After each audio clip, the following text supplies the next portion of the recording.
Assalamualaikum warahmatullahi wabarakatuh. Selamat siang para pejuang cuan. Gimana kabar kalian di siang hari ini?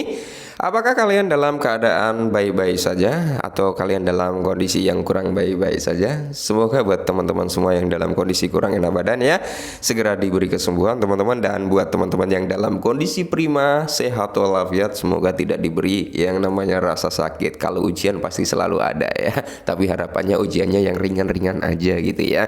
Mantap jiwa. Tetap ya, untuk membeningkan, untuk mencairkan suasana hati dan pikiran, secangkir kopi harus selalu ada buat menemani kesempatan kali ini teman-teman, untuk melihat rekondisi daripada keadaan cryptocurrency kali ini. Oke, kita lihat untuk kinerja daripada Bitcoin sedang berjuang kembali untuk merebut di level 42.000 something. Oke, sedang berjuang teman-teman. Semoga saja ya nanti siang menjelang sore itu udah bisa ke 42.000 something. Syukur-syukur bisa jebol di 43 ribuan sampai 45.000 something ya. Karena memang kali ini teman-teman ya, mungkin kita sudah memasuki di masa bull run pertama ya, fase gelombang bull run pertama, yang memang gelombang bull run pertama nggak akan terlalu ngefek, tapi kita sudah memasuki tanda-tanda itu gitu ya.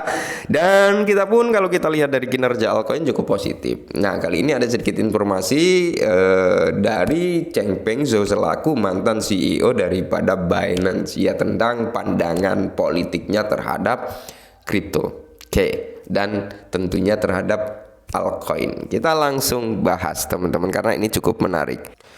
Nah, jadi di sini teman-teman, mantan CEO Binance yaitu Changpeng Zhou ya mengungkapkan alt session.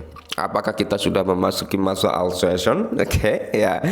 Jadi kalau kita lihat teman-teman, di mana mantan CEO Binance telah mengumumkan musim alternatif sebagai jawaban yang mengejek peringatan Jim Cramer. Oke, ya. Jadi di sini sebagai tanggapan langsung terhadap pandangan bearish pembawa acara CNBC Jim Cramer terhadap altcoin, Changpeng Zhou, mantan CEO daripada Binance yang dikenal sebagai CZ, ia melalui media sosial mengumumkan dimulainya musim alternatif atau alt session teman-teman ya. Jadi di sini deklarasi ini nampaknya mengejek saran Cramer baru-baru ini kepada investor. Tuan rumah superstar merekomendasikan untuk membeli Bitcoin sambil memperingatkan terhadap altcoin. Nah, berjuang untuk mengikuti Bitcoin. Menurut data dari CoinGecko terbaru, banyak altcoin tertinggal dari kenaikan Bitcoin baru-baru ini. Oke ya. Kita berbicara antara Bitcoin dan altcoin. Kenapa Bitcoin mengalami lonjakan harga sedangkan altcoin belum mengalami lonjakan harga? Karena di sini memang ada circle tersendiri ya kan.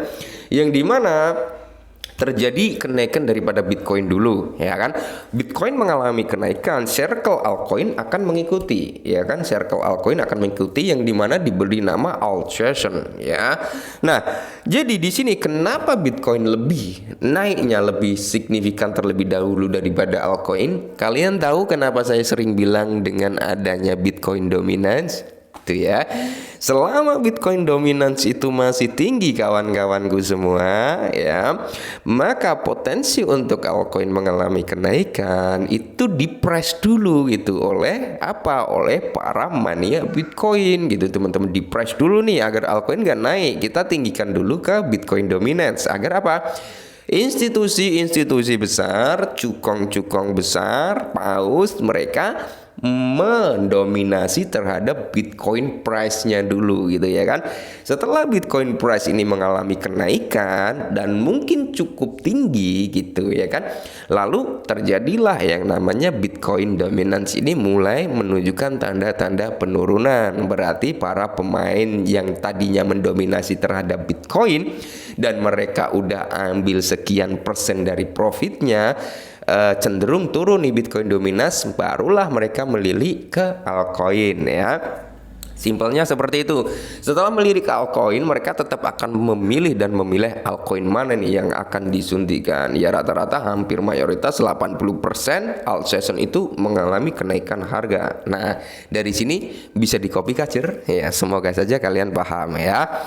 Lantas di sini teman-teman, Ethereum mata uang kripto terbesar kedua berdasarkan market cap-nya mengalami sedikit peningkatan sebesar 4,6% selama seminggu terakhir di perdagangan pada 2,2 ribu US dollar lah ya. Dan di sini token Binance sendiri BNB mencatat kenaikan marginal sebesar 0,1% dengan harga saat ini sebesar 229,63%. Nah, jadi altcoin besar lainnya seperti XRP, Solana, Cardano mencatatkan sedikit kenaikan, tetapi tidak ada yang mendekati kenaikan Bitcoin sebesar 5,7% dalam jangka waktu yang sama. Ya jelas nggak ada ya kan kalau kita berbicara tentang XRP, Solana, Cardano ya. Tapi kalau kita berbicara tentang altcoin lainnya ya kan itu banyak gitu yang melebihi daripada Bitcoin kenaikannya yang baru-baru ini terjadi. Contohnya Luna Classic, contohnya lagi ada Kaspa ya, contohnya lagi ada Saber Arena ya, contohnya lagi ada BIM ya.